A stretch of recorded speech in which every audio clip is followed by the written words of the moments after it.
Bulan ini naik 80%. Wah, koin apa tuh?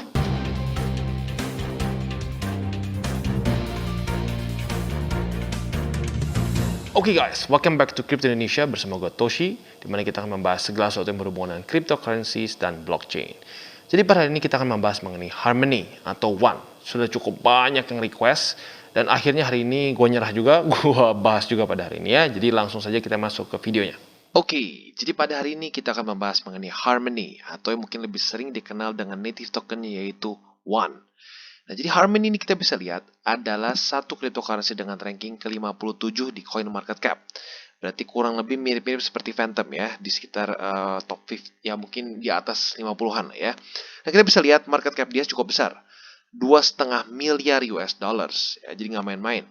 Dan secara volume pun bisa dibilang cukup besar, 268 juta US dollars. Jadi untuk kalian yang ingin trading jangka pendek atau medium bisa dengan gampang ya untuk day trader, swing trader, scalpers, sangat cukup volumenya. Dan kalau kita lihat juga uniknya di sini adalah dia sudah tersirkulasi sebesar 10 miliar won, di mana total supply-nya adalah 13 miliar. Berarti sudah sekitar ya 80% something sudah tersirkulasi. Tapi note dulu bahwa ini itu dia tidak punya max supply. Dan sebenarnya gini, banyak yang berpikir bahwa kalau misalnya nggak ada maximum supply berarti jelek. Nggak seperti itu. Contoh paling nyatanya adalah siapa yang nggak punya maximum supply tapi sangat bagus? Ethereum. Jadi balik lagi, itu semua tergantung terhadap ya sistem mereka. Berapa banyak inflasi yang mereka biarkan. Gitu. Kalau di Harmony ini yang gue tahu sekitar 3% gitu per tahun. Sementara kalau Ethereum dulu itu 8. Tapi sekarang karena dengan sistem dia yang baru, itu semakin tertekan inflasinya. Apalagi dengan fee burn mereka. Gitu ya. Dan di sini juga uniknya ada burn fees juga. Tapi rada berbeda, nanti gue jelasin belakang. Jadi intinya, yang ingin gue tekankan adalah cryptocurrency kalau tidak memiliki max supply itu nggak berarti buruk. Justru kadang-kadang lebih buruk saat apa? Satu cryptocurrency punya max supply tapi nggak kira-kira banyaknya. Kuadriliun atau apalah mungkin ya banyak banget. Kalau terlalu banyak ujung-ujungnya apa? Ya mereka jadi apa ya, bisa dalam tanda kutip seringkali jadiin gimmick gitu. Nanti tinggal kita burn harga pasti naik dan lain-lain gitu ya. Jadi intinya adalah yang ingin gue tekankan itu sekali lagi, max supply, kalau nggak ada max supply nggak berarti dia buruk. Oke, sekarang kita akan berkenalan dengan Harmony. Jadi Harmony ini sebenarnya apa sih dan apa keunikan dia dibandingkan dengan project lain? Kalau kita baca sekilas, Harmony ini adalah satu blockchain platform yang didesain untuk memfasilitasi pembuatan dApps. Kalau kita baca dari situ saja mungkin kayak berpikir, loh, kayaknya udah banyak ya project-project seperti itu. Ya, yang originalnya Ethereum, lalu ada Cardano, ada Polkadot, ada Solana, dan banyak lagi. Tapi apa perbedaannya? Perbedaannya adalah dia ingin membuat dApps ini dengan cara fokusnya untuk membuat satu teknologi yang disebut random state sharding. Nah, in theory, si random state sharding ini membuat kreasi blok atau block creation ini menjadi jauh lebih cepat, hanya dalam hitungan detik. Kalau ingat di BTC itu bisa sampai hitungan menit. Jadi in theory harusnya scalable. Nah, perbedaannya apa dengan Polkadot? Nah, kalau dengan Polkadot, in theory, karena kenapa? Ini belum 100% jadi.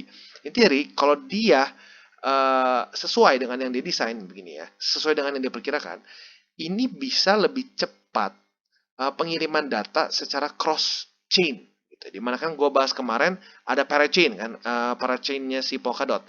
Kalau sampai ini benar-benar sudah full selesai, Harmony ini harusnya komunikasi antara kasarnya seperti parachainnya mereka itu jauh lebih cepat. Dan ini rencananya akan di launch itu pada akhir 2021. Semoga tidak ada delay ya. Oke, sekarang kita akan berkenalan dengan founder dan CEO dari Harmony, yaitu seorang yang bernama Dr. Stephen Se. Nah, Dr. Stephen Se ini adalah seorang yang memiliki gelar PhD dari University of Pennsylvania dan spesialisasi beliau itu ada di cryptographic protocols. Jadi bisa dibilang ini memang orang yang sangat tepat dan memang orang yang sangat bisa dibilang, kan seringkali kita kuliah itu nggak sesuai sama apa yang kita akhirnya kerjakan. Nah, ini sangat berbeda dengan Dr. Stephen Se. Jadi dia literally belajar cryptographic protocols. Jadi otomatis sangat kepakai di dunia kriptografi. Jadi kita lihat, Dr. Stephen Se ini juga memiliki pengalaman yang luar biasa di luar dari ya dunia cryptocurrency ya. Dia itu seorang research intern di Microsoft dulu. Dan juga di 2006 dia mulai bekerja sebagai senior engineer di Google. Dan gak main-main, dia spend 4 tahun di Google ya. Dan di 2011 dia juga menemukan satu perusahaan Spotsetter. Ini adalah search engine yang dipakai yang diakuisisi oleh Apple. Itu akhirnya di 2014. Dan juga dia ini adalah seorang principal engineer dari Apple juga di 2014. Jadi bisa dibilang dia seorang yang overachiever ya. Dan selain dari itu juga akhirnya dia di 2017 menemukan Harmony atau dia menjadi founder Harmony. Di mana Harmony ini terdiri dari 12 orang. Dan 7 dari 12 orang itu adalah former employee atau mantan pegawai dari Google, Apple, Microsoft, dan Amazon. Jadi memang orang-orang yang sudah berkecimpung di dunia teknologi. Ya. Jadi menurut gua secara tim ini luar biasa. Oke, nah jadi sebenarnya apa yang membuat si Harmony ini unik? Seperti yang gue sudah bahas di depan sedikit, yaitu mengenai dia ini berfokus untuk merevolusi cara block creation atau kecepatan dari block creation, di mana dia ini mengintroduce satu sharding process, di mana ini membuat node validation ini jauh lebih cepat gitu. Nah, yang jadi permasalahan gini, sebenarnya kalau block time itu kalau block size kita kecilin, maka otomatis biasanya block time pun akan meningkat cepat gitu ya, cepat untuk pembuatannya. Tapi terbukti hanya dengan mengecilkan block time saja itu seringkali bisa membuat masalah. Seperti apa contohnya, yaitu Bitcoin Cash, di mana saat dia mengecilkan si block size dia, itu ujung-ujungnya terjadi adalah 51% attack gitu. Karena ya baik lagi, bentuk dia adalah proof of work. Nah, dengan dia menggunakan proof of stake di sini, dia mengintroduce satu validation proses yang berbeda. Itu yang disebut di sini adalah Verifiable Random Function atau VRF. Jadi tujuannya adalah apa? Untuk dia bisa memilih validator tanpa bias gitu. Jadi dan unpredictable. Ini sebenarnya konsep ini pernah dibahas oleh Charles Hoskinson mengenai proof of work versus proof of stake. Gitu. Di mana dia membahas sebenarnya proof of work dan proof of stake ini memiliki kegunaan yang berbeda atau ya punya keuntungan dan kerugian yang spesifik gitu. Dan dia bilang di proof of stake ini yang menjadi permasalahan terbesar adalah ini, gimana kita menemukan satu mesin yang bisa merandom milih validator. Kalau di proof of work itu ya sistemnya seperti itu. Lu menyelesaikan masalah matematika, saat lu computing powernya cukup, lu akan di reward untuk bisa memvalidasi dan juga dikasih block reward tentunya. Seperti itu. Tapi kalau dalam proof of stake, ya lu harus menemukan sistem itu sendiri, gimana caranya, dan bentuknya sintetis otomatis. Nah, di sini dia memiliki sistem yang sintetis itu yang dibahas oleh Charles dengan nama ini, Verifiable Random Function. Nah, tujuannya apa? Yaitu untuk memberikan satu pemilihan validator secara unbiased dan unpredictable. Nah, jadi ini yang membuat block time-nya bisa cepat tapi tetap secure. Gitu. Dan ini secara teknologi cukup unik. Gitu ya. Oke, jadi ini adalah Harmony.one, yaitu adalah official website dari Harmony atau One Token ya. Dimana kita bisa lihat sebenarnya bisa dibilang Harmony ini bangkit gitu, dan banyak kripto-kripto lain yang jenisnya ETH killers itu bangkit karena kenapa? Karena Ethereum memiliki masalah scalability yang luar biasa besar gitu ya. Dimana kita tahu untuk kita bisa bertransaksi atau kita berinteraksi lah, tepatnya bukan cuma transaksi, berinteraksi dengan Ethereum Network, kita harus merogoh kantong kita cukup dalam gitu, karena fees-nya yang lumayan besar. Transaksi saja bisa sampai bayar $30 begitu ya. Jadi itu sedikit menyebalkan. Nah, tapi yang unik dari Harmony adalah dia bukan hanya sekedar jadi vampir di sini terhadap si Ethereum, tapi dia juga bisa menjadi, atau dalam tanda kutip dia menjual diri dia juga sebagai layer 2 dari Ethereum. Di mana dia tulis di sini, mainnet mereka bisa menjalankan aplikasi Ethereum dengan transaction finality belum di bawah sih, tapi dalam 2 detik dan memiliki fees yang 1000 kali lebih murah dibandingkan dengan Ethereum. Gitu ya. Jadi Harmony ini cukup unik gitu. Dia juga sekarang dalam tanda kutip dia juga menjadi seperti layer 2 juga dari si Ethereum. Gitu. Dan gue juga sebenarnya nggak sadar, awalnya gue pikir dia hanya punya ekosistem dia sendiri. Gitu. Jadi bisa dibilang Harmony ini lebih mendekati mirip seperti Polygon sekarang gitu ya. Dimana kalau Polygon kan mungkin orang taunya sebagai layer 2 saja dari Ethereum, padahal nggak juga, dia punya ekosistem sendiri. Kalau Harmony kebalikan, kita pikir dia punya ekosistem sendiri aja, dan gak menjadi layer 2 gitu ya, tapi ternyata dia juga menjadi layer 2 dari Ethereum. Dan juga mungkin yang menjadi main selling point dia selain jadi layer 2 maupun satu apa bisa dibilang. Banyak orang yang bilang Harmony ini seperti apa ya? Seperti ETH 2.0 gitu. Cukup mirip dengan ETH 2.0. Nah, dimana kalau kita lihat yang unik di sini adalah salah satunya adalah dia ini bisa connect atau memiliki interoperabilitas dengan cryptocurrency proof of work dan proof of stake juga tentunya gitu ya. Dan salah satu project dia adalah ingin membuat Bitcoin Bridge. Walaupun setahu gue belum komplit itu ya, belum komplit. Tapi saat itu sudah komplit, that's really cool. Nah selain dari itu juga baik lagi main bridges dia adalah Ethereum dan Binance Smart Chain. Itu dimana itu dia sudah mensecure lebih dari 10 juta cross chain assets gitu ya. Dan Ethereum wallets juga tentunya ada juga bisa work juga on Harmony. Bahkan setahu gue lu bisa configure MetaMask lu untuk bisa menerima juga aset-aset dari Harmony. Walaupun ya balik lagi kalau buat lu yang rada gaptek pasti pusing gitu ya. Walaupun pasti ada aja sih tutorialnya. Cuman teknis banget intinya ya. Nah lalu selanjutnya adalah ini. Dimana kita lihat ya dia membandingkan diri dia juga dengan layer 2 lain, layer 2 Ethereum pada spesifiknya, di mana di sini ada yang kita tahu Polygon, Optimism. Yang dua ini jujur gue nggak tahu ya, gue nggak terlalu sering denger tepatnya. Nah kalau kita lihat di sini, finality dia terutama ini yang paling gila ya. Kita lihat finalitas dia atau transaksi dia gitu di Ethereum Network itu 2 detik plus 6 menit. Loh, kok 6 menit? Apa ini 6 menit? 6 menit ini adalah finalitas di Ethereum gitu ya. Dimana semuanya ada dimana di duanya juga sama-sama ada 6 menit ya. Nah, tapi perbedaannya apa? Ini cukup besar perbedaannya saat kita bandingkan dengan Optimism dan Polygon. Optimism ternyata gue juga baru tahu finalitasnya itu seminggu gitu. Dan Polygon jauh lebih baik ya. Dia sekitar 34 menit sampai 3 jam.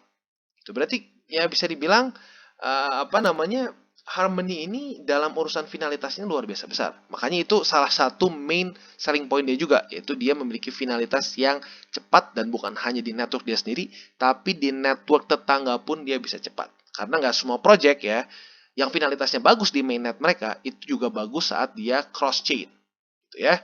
Dan kita bisa lihat juga di sini fee-nya ya, fee dia murah.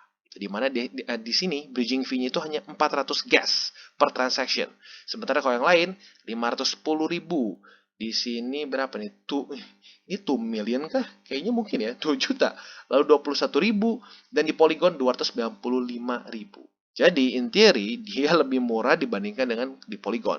Padahal di Polygon sudah terkenal dia sangat murah. Ya. Jadi kurang lebih seperti itu dan ya itu uniknya juga dari Harmony. Dia bisa berperan juga sebagai layer 2 Ethereum. Oke, nah sekarang dia perbandingan protokol ya, di mana kita bandingkan ini ada Harmony, Ethereum yang sekarang dengan nanti Ethereum 2.0, Cosmos dan Polkadot. Jadi kita lihat finalitasnya, kembali lagi finalitas dia sangat cepat. Harmony dia 2 detik, satu blok tuh 2 detik. Ethereum 6 menit bisa 25 blok. Di Ethereum 2.0 12,8 menit 64 blok. Jadi ya ini Ethereum 2.0 nggak main-main ya ke depannya ya. Lalu Cosmos dia 7 detik 1 blok. Dan Polkadot 12 detik 1 blok. Jadi balik lagi Harmony seperti yang dia jual dari awal ya. Finalitas dia sangat cepat. Nah, buat kalian yang berpikir emang kenapa sih finalitas? Pentingnya apa finalitas? Jadi gini, finalitas itu adalah saat dia sudah terjadi gitu ya. Saat sudah final satu transaksi, itu sudah tidak bisa diganti lagi atau sudah immutable. Kalau lu semakin lama berarti ya, si finalitasnya semakin lama, berarti makin ada waktu untuk bisa diubah transaksi lu gitu. Ada window di mana itu bisa diubah gitu, ada window of time yang bisa diubah transaksi lu. In theory, semakin cepat si finalitas lu, semakin immutable berarti si blockchain itu. Semakin immutable, in theory, sekuritasnya pun meningkat. Gitu. Dan kita lihat sekarang ini dari validatornya. Harmony ada 1000, which is not bad at all. Tapi dengan catatannya, setahu gua beberapa bulan lalu ini masih diperdebatkan. Karena benar 1000, tapi ternyata katanya untuk validator yang di luar dari si tim Harmony ini sendiri, itu hanya 100 something. Berarti in theory, kalau hanya seperti itu, gitu hanya 100 something, berarti cukup centralized begitu ya. Lalu selanjutnya ada lagi Ethereum. Ethereum itu lebih dari 7105. Dan Ethereum 2.0 nanti 8192. Cosmos 120. dan Polkadot 200. Nah, ini jadi seperti yang gue bahas ya. Cosmos cukup centralized. Polkadot ya lumayan lah di atas gitu ya, tapi dibilang super decentralized juga enggak. Ya salah satu yang paling decentralized apa? Cardano. Nah, jadi itu, balik guys. Jadi nggak ada cryptocurrency yang sempurna. Pasti ada sesuatu yang harus dikorbankan lah dalam tanda kutip. Makanya kita harus menyesuaikan portofolio kita supaya kelemahan dari satu aset yang kita punya bisa ditutupi oleh yang lain. Seperti contoh, kita beli Ethereum, tapi kita tahu scalability-nya sucks gitu ya. Kita beli apa? Cryptocurrency lain yang scalability tinggi. Contohnya Harmony. Misalnya Harmony, lalu kita lihat apa? Oh, ada yang lebih decentralized daripada Harmony. Contohnya apa? Cardano. Oke, berarti kita beli apa? Cardano. Untuk apa? Menyeimbangi si portofolio kita. Jadi andaikan salah satu dari mereka naik, ya sudah, lu udah punya semua. Gitu. Jadi itu, jangan pernah lu obses dengan satu koin saja gitu. Di sini lu boleh poligami atau poliandri gitu kok. Jadi lu boleh punya banyak jenis koin, ya. Nah, lalu selain itu juga transaction fee. Ini sangat murah ya. Satu-satunya yang bisa dalam tanda kutip on par nih sama-sama itu Polkadot dan Ethereum 2.0 lah. Walaupun dia 2 kali lipatnya, tapi masih tetap sangat murah ya. Nah, dan si mainnet launch-nya juga ya bisa dibilang ya dia 2019 ya. Dibandingkan yang ini Ethereum 2015, Ethereum 2.0 2020, Cosmos 2019 dan Polkadot 2020 ya. Jadi kurang lebih seperti itu dan shardnya juga sedikit berbeda ya. Di sini hanya 4 saja. Di Ethereum 1, di Ethereum 2.0 nanti 64, di Polkadot 100, dan di Cosmos 15. Dan ini adalah ekosistem dan partnersnya Harmony, di mana dia di Binance. Binance ini salah satu, setahu gue dia itu Harmony itu launchpad di Binance. Jadi ya otomatis sepertinya Binance ada juga duit nih di Harmony ya, salah satu partner mereka juga dan investor mereka. Huobi juga, lalu ada Ledger, MetaMask, di mana gue sudah bahas dikit ya sebelumnya. Ada lu bisa configure MetaMask untuk bisa menaruh aset-aset Harmony di sini ya. Math Wallet dan ada beberapa lagi di sini ya. Lalu ada SushiSwap, DaVinci, Atari nih buat lu pencinta game jadul ya. Ada di sini. Lalu Travala.com, di mana setahu gue Travala ini punya juga kripto sendiri itu Ava, seingat gue. Lalu ada Blitz, lalu ada Chainlink dan banyak lagi. Ya, selain dari itu kita lihat juga roadmap dia. Jadi roadmap dia salah satunya di 2021 ini salah satu apa bisa bilang salah satu yang mungkin lebih gila lagi. Tadi tuh 2 detik. Di kuartal 4 sampai kuartal 1 2022 dia ingin bisa finalitasnya 1 detik. Lebih cepat lagi. Jadi ya balik lagi menurut gue jualan utama dari Harmony ini adalah finalitas dia yang ekstrim cepat. Oke, sekarang kita akan masuk ke bagian rich list atau top wallets, di mana tujuannya adalah kita ingin mengetahui apabila ada wallet yang memegang cryptocurrency tertentu dengan cukup besar. Apa hubungannya dengan resiko? Resikonya adalah apabila ada satu wallet yang memegang Harmony atau cryptocurrency lain dengan cukup besar, ada potensi lo bisa ke dump. Nah, kita bisa lihat Harmony ini adalah coin ya. Jadi dia memiliki yang pertama adalah Harmony atau one coin yang native di blockchain mereka, atau ada juga yang kedua adalah versi BEP20 atau versi Binance di sini ya. Nah, berita buruknya adalah di Harmony kita tidak tahu atau tidak ada rich list lebih tepatnya ya. Kita nggak tahu siapa saja yang memegang, itu tidak ada daftar wallet terbesar. Jadi ini salah satu resikonya Harmony ya. Kita nggak tahu apabila ada satu orang yang memegang Harmony dengan luar biasa besar gitu, atau one coin ini dengan begitu besar gitu. Kita nggak tahu. Yang kita hanya tahu adalah Harmony yang di versi BEP20, yaitu pemegang terbesarnya adalah 12 juta saja dari sini ya, dari 10 miliar yang sudah tersirkulasi. Yang kita tahu wallet terbesar itu 12 juta saja, dan itu versi BEP20. Berarti bisa dibilang berapa miliar itu ya? Mungkin sekitar ya kita bisa asumsi 9 miliar sampai 8 miliar kita tidak tahu dipegang oleh siapa saja dan apakah dipegang oleh hanya beberapa segelintir orang saja gitu ya. Jadi ini salah satu resikonya dari Harmony. Dia secara pembagian distribusi si one coin-nya ini kita tidak bisa tahu spesifiknya seperti apa. Jadi apakah ada resiko bisa ke dump? Ya ada resiko karena kita ya basically nggak ada datanya apakah ada atau enggak gitu. Jadi ya kita asumsikan saja ada gitu ya. Jadi itu kurang lebih untuk si rich list-nya ya. Jadi ada sedikit resiko atau bukan ya sedikit atau besarnya ya tergantung ya pada faktanya sebanyak apa. Tapi kalau kalian ingin lebih konservatif, ya anggap saja ada yang besar, gitu ya. Oke, sekarang kita akan masuk ke technical analisisnya. Dimana kalau kita lihat Harmony ini kemarin, atau beberapa hari lalu tepatnya gitu ya, sudah menemukan atau sudah menembus new all time high. Jadi sekarang technically sedang dalam price discovery mode ya. Nah, biasa kalau dalam price discovery mode seperti ini, bisa antara dua. Dia bisa ya sudah, ya seperti ini di sini. Dia konsolidasi lagi, atau bisa langsung naik ke atas seperti Phantom kemarin dan juga Solana ya. Nah, kalau kita bisa lihat di sini, tapi overall trennya masih naik gitu ya. Dia menemukan support di EMA20 di daily. Sekarang jadi kalau untuk kalian ingin tambah posisi, sebenarnya bisa antara dua. Yang pertama adalah lu bisa saja tunggu sampai dia terpantul di EMA20, baru lu bisa beli.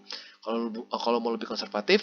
Tapi kalau mau lebih agresif, bisa aja lu ambil order saat dia terpantul di antara EMA20 atau 20. 20 atau 50 ya. EMA20 sekarang ada di 0,23 atau lebih tepatnya 23 sen. Lalu di MA50 ada di 22 sen. Ya, itu kurang lebih untuk Harmony. Dan kalau untuk di daily, terpantul di 20 itu berarti terpantul di 20 sen. Jadi 0,209 tepatnya, atau ya 20 sen lah ya. Jadi kurang lebih itu technical analysis untuk Harmony. Oke, jadi kesimpulannya menurut gua, Harmony ini adalah satu project yang menarik. Dimana kita lihat dari timnya saja memang bisa dibilang cukup solid ya. Dimana foundernya adalah seseorang yang memang spesifik gitu belajar kriptologi. Dan juga secara timnya bisa dibilang cukup solid. Ada yang dari Microsoft, ada yang dari Google, bahkan ada yang dari Amazon dan Apple. Jadi bisa dibilang memang tim yang memang bergerak di dalam dunia teknologi begitu ya, bisa dibilang. Nah, cuman seperti yang gue bilang juga, fokus dia itu lebih di urusan finalitas ya. Dimana menurut gue penting juga finalitas, karena semakin cepat finalitas lo atau transaksi itu semakin cepat final, semakin nggak bisa diubah gitu. Jadi gini, seperti yang gue bahas di video gue ya, kalau finalitas semakin lama, in theory ada kemungkinan untuk transaksi lo bisa diubah dalam waktu itu. Tapi kalau sudah final, itu sudah langsung tercatat di blockchain. Ya kalau di sini ya berarti blockchainnya Harmony.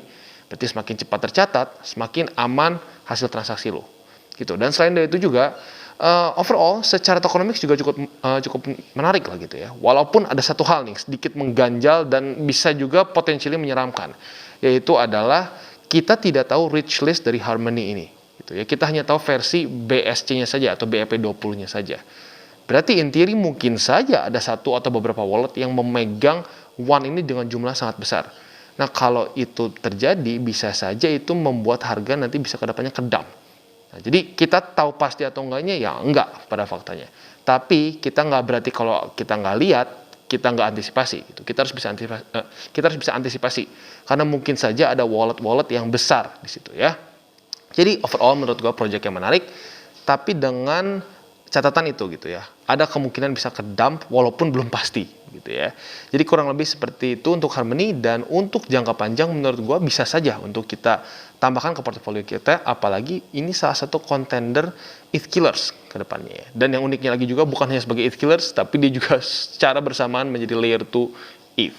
Ya, jadi kurang lebih seperti itu untuk Harmony. Oke, dan buat kalian yang belum mengikuti Daily Charting with Toshi, jangan lupa untuk klik di sini, di mana kita bisa follow your favorite cryptocurrencies dan follow juga news-news terbaru dari dunia kripto juga. Selain dari itu, buat kalian juga yang mungkin masih bingung cara baca candle, cara baca moving average, dan lain-lain, bisa juga mengikuti playlist dari Tutorials with Toshi. Dan jangan lupa untuk like, subscribe, share our video, klik the bell icon, dan juga ikut telegram grup kita, dan see you on the next video.